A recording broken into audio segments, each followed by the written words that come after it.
ಪತ್ನಿಯಿಂದ ವಿಚ್ಛೇದನ ಸಿಕ್ಕಿದ್ದಕ್ಕೆ ದೇವರಿಗೆ ದೀಡ ನಮಸ್ಕಾರ. ಯುಪಿಯ ಬಸ್ತಿ ಜಿಲ್ಲೆಯ ಯುವಕನ ವಿಚಿತ್ರ ಹರಕೆ ವೈರಲ್. ಬಸ್ತಿ ಜಿಲ್ಲೆಯ ನಕ್ರೋರಿಯಾ ಗ್ರಾಮದ 25 ವರ್ಷದ ಜೋಗೇಶ್ ಎಂಬ ಯುವಕ ನ್ಯಾಯಾಲಯದಿಂದ ವಿಚ್ಛೇದನ ಲಭಿಸಿದ್ದಕ್ಕೆ ಧನ್ಯವಾದ ಅರ್ಪಿಸಲು ಈ ಸಾಹಸ ಮಾಡಿದ್ದಾರೆ. ತಮ್ಮ ಗ್ರಾಮದಿಂದ ಸ್ಥಳೀಯ ಬೈದ ಸಮಯ ಮಾತಾ ದೇವಸ್ಥಾನದವರೆಗೆ ಸುಮಾರು 9 ಕಿಲೋಮೀಟರ್ಗಳಷ್ಟು ದೂರ ನೆಲದ ಮೇಲೆ ಮಲಗಿ ಸಾಷ್ಟಾಂಗ ನಮಸ್ಕಾರ ಮಾಡುತ್ತಾ ಸಾಗಿದ್ದಾರೆ. ಬೆಳಿಗ್ಗೆ ಆರಂಭವಾದ ಈ ಕಠಿಣ ಯಾತ್ರೆಯು ಸುಮಾರು 12 ಗಂಟೆಗಳ ಕಾಲ ನಡೆದಿದ್ದು, ಜೋಗೇಶ್ ಅವರು ಪೂರ್ತಿ ಹಾದಿಯುದ್ದಕ್ಕೂ ಉಪವಾಸವಿದ್ದು ದೇವಸ್ಥಾನ ತಲುಪಿದ್ದಾರೆ.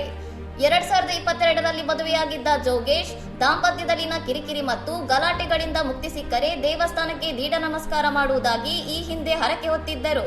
ಈ ವಿಶಿಷ್ಟ ಯಾತ್ರೆಗಾಗಿ ಎಸ್ಡಿಎಂ ಅವರಿಂದ ಮುಂಚಿತವಾಗಿಯೇ ಅನುಮತಿ ಪಡೆದಿದ್ದ ಜೋಗೇಶ್ ಪೊಲೀಸರ ಭದ್ರತೆಯೊಂದಿಗೆ ದೇವಸ್ಥಾನ ತಲುಪಿ ವಿಶೇಷ ಪೂಜೆ ಸಲ್ಲಿಸಿದ್ದಾರೆ.